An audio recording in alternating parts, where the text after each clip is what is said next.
Today, I'm going to show you my very wrinkly Giga Brain. We're going to look at two games that I played earlier, one of which has a really nice sacrifice and bit of a trap that I set against my opponent, the other one being against the same opponent who wanted a rematch, and I spanked him around and I showed him who's daddy. So let's jump into this first game against Denny PIU, and the majority of this game is pretty standard, but we're going to get to a point where I'm going to explain my thought process on what I did. Let's just have a look at the opening of this game, and I started with the tried and true Vienna opening. As you know, if you've been watching the channel, it's kind of the bread and butter that I've been playing with the past few weeks.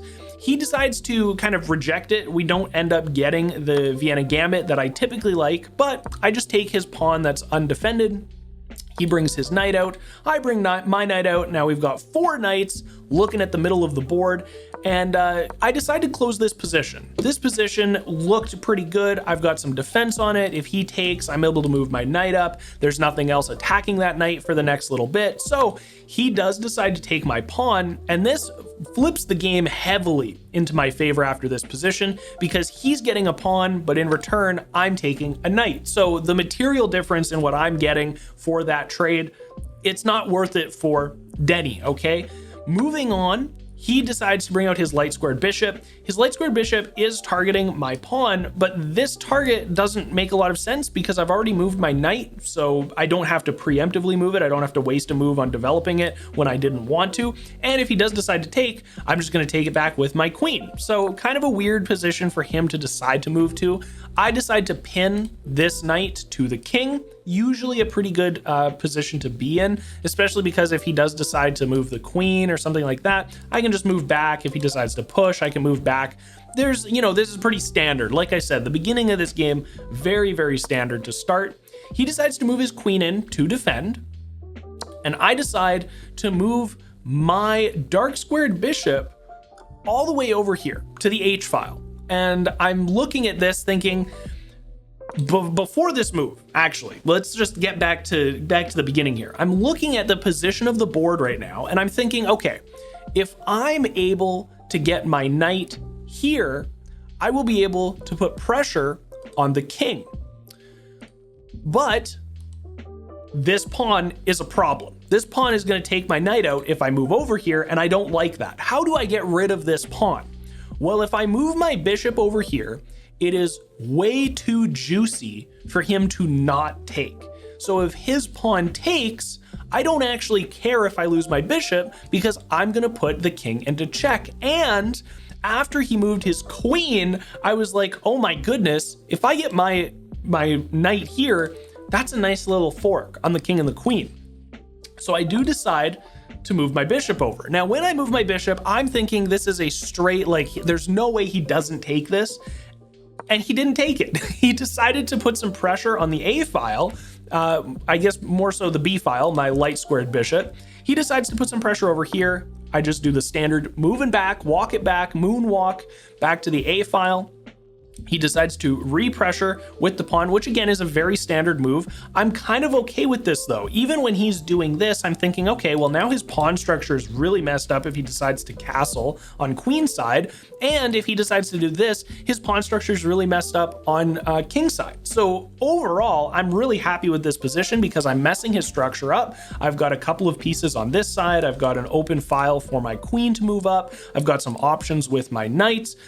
And I've still got this idea in the back of my mind. I'm thinking, okay, when I move over here to protect this bishop, I need to see what his next move is.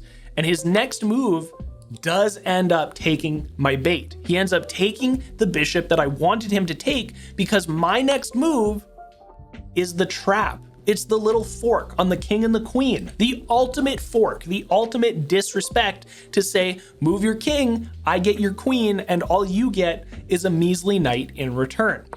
He decides to move. I obviously gobble the queen up. I'm like, okay, that's a no-brainer. He jumps over, and my next move here is to put some pressure on this knight, pinning the knight so that his rook needs to move if he doesn't want me to take this, because I can do a few sneaky things, right? I can move up here. Now his knight can't move, or I take his rook. If he does decide to move his rook, I can take his knight. I can take here. I'm protecting because when my when my knight is here, I'm going to be protecting this square so I can, you know, there's a bunch of ideas floating around in my head. You can probably figure them out and articulate them better than my dumb brain can. But after this, for whatever reason, he decides to move his rook to the G file, which is now just free for the taking, and he resigns. Now, immediately after resigning this game, Denny did want to have a rematch, and I played him again. I thought, you know what? This game went really well. I got a really nice fork. I kind of outplayed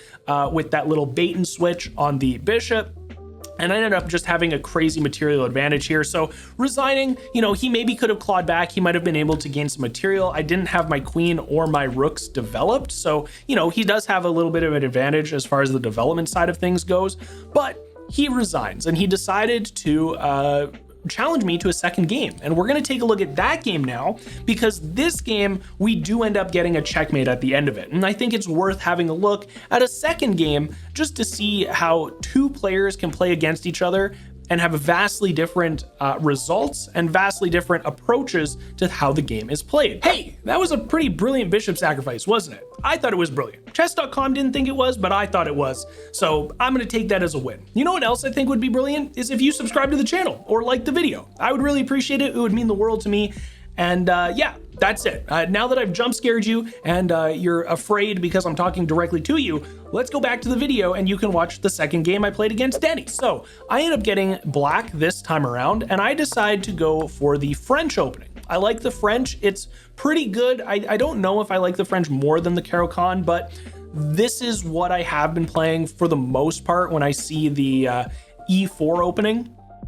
And he decides to put some pressure on these pieces. I decide to then move my knight up, protecting it and not opening up the D file for the queen trade that typically or sometimes does happen here. He decides to bring his bishop out. Not 100% sure what the thought process is here, aside from protecting from my bishop attacking. Maybe because I did it the game before, he thought, you know what, this could be happening. This could come again. He decides to take the unprotected. Sorry, he doesn't take anything. He decides to put pressure on the knight here, and I just take with my other pawn. Makes a lot of sense to me. Seems easy. It lets me continue kind of center board control while also, you know, keeping my pawn structure over here, not exposing my queen or anything like that, and not having to move my knight so that if this pawn does end up getting taken, my queen is still protected. I'm not going to lose my queen to a dumb trade that I don't want to participate in. He ends up bringing his bishop over to E3. This is fine. He's doing a lot of angle protection here. That's the weirdest arrow I've ever drawn in my life. Protecting a lot of this, which is making it not difficult, but just kind of an easy decision for me to want to castle on this side of the board. I've already lost a pawn over here, so it's kind of easy because I can just, you know, I can move a piece up, I can protect. Castling on this side of the board makes a lot of sense later in the game, I think. He decides to castle on his king side, which is totally fine, and I'm going to start getting my other knight involved. He brings his bishop over to put some pressure. I'm kind of thinking, you know what, this isn't scaring me too much. If he takes, I'm going to take, and it's not ideal if he ends up bringing his queen over, but I'm also protecting with this other knight. So I don't actually have to take with my pawn. I can take with my other knight, which I'm actually realizing in real time at the moment, which makes me very smart, very big giga brain, okay? I decided to develop my dark square bishop, and my thought process here is that if I can get my knight here, and then I can get this bishop here, well, I'm going to be protecting the bishop and putting pressure on the knight, forcing him into a spot on the board that he might not want to be, at the very least wasting a move to get there. Even if he moves his pawn up here while my knight is here, he's going to be forced to make at least a single move. Okay, that's the thought process that I had in the moment. Was it perfect? Probably not, and that's okay. He does decide to jump his knight over, which gives me a bit of an advantage. We're sitting at like a 75% advantage for the game. And when I jump over here, it actually drops to below a 50% advantage for myself. This was considered, I think, a mistake in the game review. He decides to take. I decide to now take. And this is a blunder, okay? This is a huge disadvantage for me. Putting him into check, but protecting it. I don't know why 100%. The game review explained it, but I'm not doing the full game review. I just wanted to look at the moves for this video. I think it's because of this, right? He's got the knight protecting, and so he gets the bishop for free. I then get his bishop, and he ends up trading. Now, this looks really bad, and it's not great, okay? But my thought process was this. He's already committed to castling to this side of the board. If I'm able to take out a pawn, moving this knight over, and then I'm able to get another pawn to take, he has no structure over here, and he's got two pretty intricate pieces that need to stay by this king in order to keep him protected. So even though he has a material advantage right now, I still have a castling opportunity where I'm way more protected with my pawn structure than he is. And I now have a pretty open king that's going to be really easy to attack with a queen, a bishop, and 2 rooks. So we move over here. I decide to just take this knight. It's pretty free. If he decides to take, then I can take, and at least then I'm trading the queens as well. So we're going to be 2 rooks against a bishop and 2 rooks, 2 rooks against each other, and I'm going to have the bishop, he's going to have the knight. I like having a bishop versus a knight in a position where I want to attack. If I'm trying to defend, I like having the knight typically a little bit more. That's just me personally. So he does end up deciding to take. I decide to protect my queen, putting some pressure on this pawn, which is going to put him into check. It's also going to give me a fork so that if he moves his king, I'm going to be able to take this bishop for free. He decides to defend with the knight, and this is totally okay because I'm still just going to take the pawn that I was initially eyeing.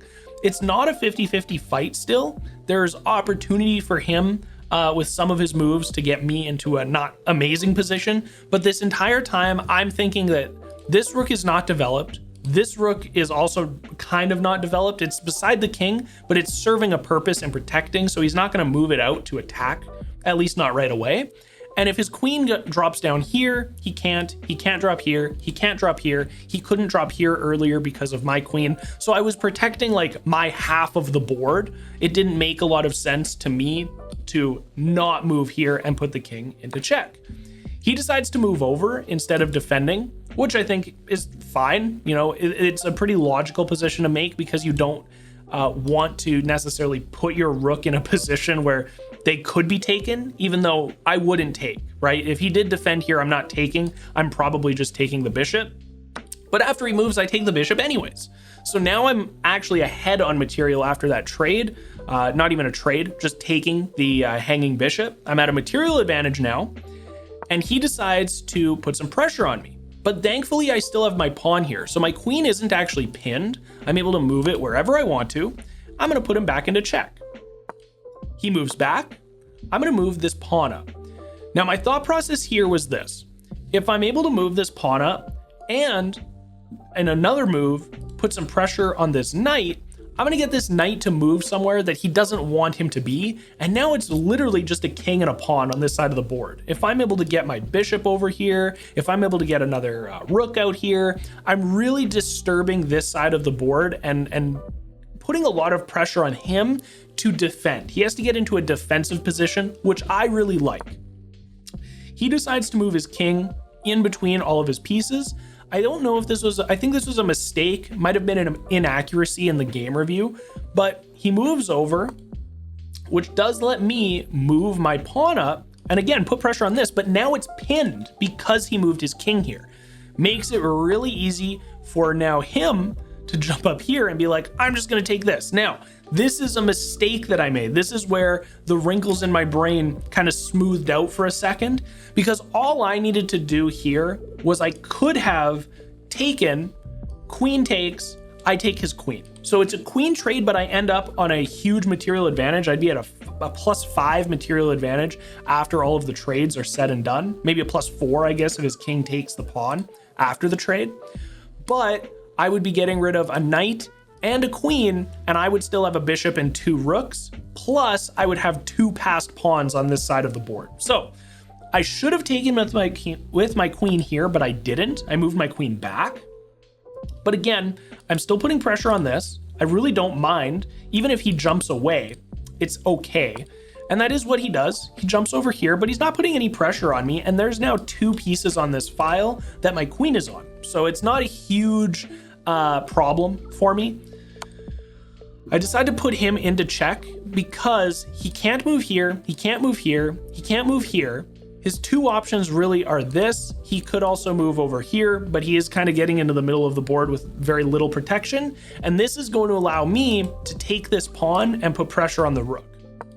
So he does decide to move over here, and I am just absolutely winning after the king makes his move to the back rank. I decide to put him into check again because now this is going to guarantee that he needs to move even further away from this pawn. He decides to actually defend, which was an interesting choice. I was kind of hoping for him to move and then I would be able to take or maybe do something different, but this was a really nice opportunity for me to force a loss of his queen and then force the checkmate after. So he puts his knight in the way on f3. I take with my rook, and the only way for him to get out of checkmate in this position is for his queen to take my rook, and then I take back with the pawn. And the next move here is he's going to try to set something up with his rook. He probably should have, I don't know, maybe put me into check something. I'm not sure 100%. I was defending this as well, which was really nice with the bishop. So not a lot of positions for him to be in here after his king moved back. That was the big mistake, the big blunder. And I'm able to get checkmate by just moving over and protecting the queen with the pawn. So these were 2 games that I played against the same opponent, bit of a different approach to both of them. One of them was more of a trap. One of them was more of purposely sacrificing some pieces to deconstruct his pawn structure, to try to bamboozle him, to try to make him think about where his pieces need to go without a lot of protection. That was my thought process. I felt very giga-brained after these games. I felt like I was on top of the world after a couple of nice wins. And, you know, staying above that 600 elo because I tanked. I was under 600 for a couple of days, okay? Not gonna lie to you guys, it was bad. Either way, we came out with the win. I was really happy with the bishop sacrifice to take the queen on the first game. I was really happy with the way that I approached the deconstruction of his pawn structure. Overall, 2 very good games. I hope you guys enjoyed watching them. I hope you guys liked my own personal analysis. I might have misspoke a few times. The coffee hit and now I need another coffee. It's been a couple hours. So I'm gonna go grab another coffee. I appreciate you guys watching this one. I'll see you tomorrow. Peace.